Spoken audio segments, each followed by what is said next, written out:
Hello everyone, I'm Joe with Planet Technologies Evolve 365 team, and today we're going to go over how we can utilize Microsoft Lists and Microsoft Power Apps to create our own applications based on our Microsoft Lists.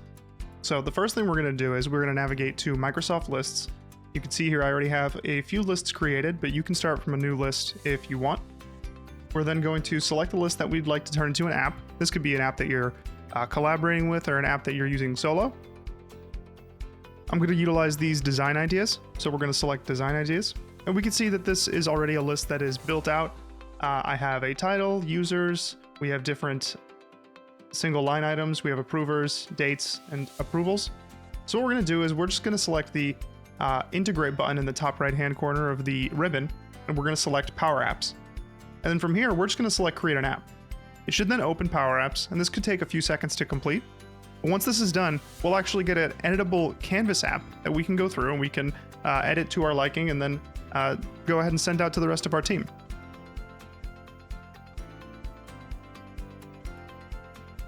And then from here, we can actually see that we have all of the same settings that we had inside of our list.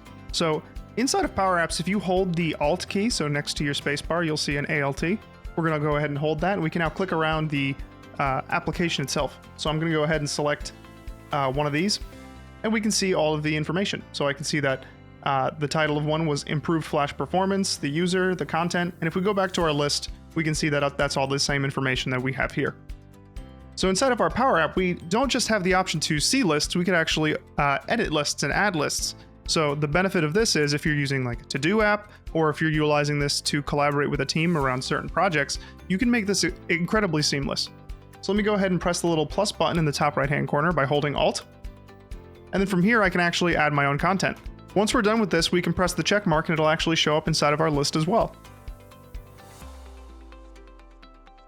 Once we're ready to send this out, we can go ahead and select save, and then we can select publish. And once you publish it, you can choose to share with whoever in your organization that you want to share this application with. So this is just one of the many ways that you can utilize two of different Microsoft 365 applications together to get more out of the experience that you have. So thank you so much.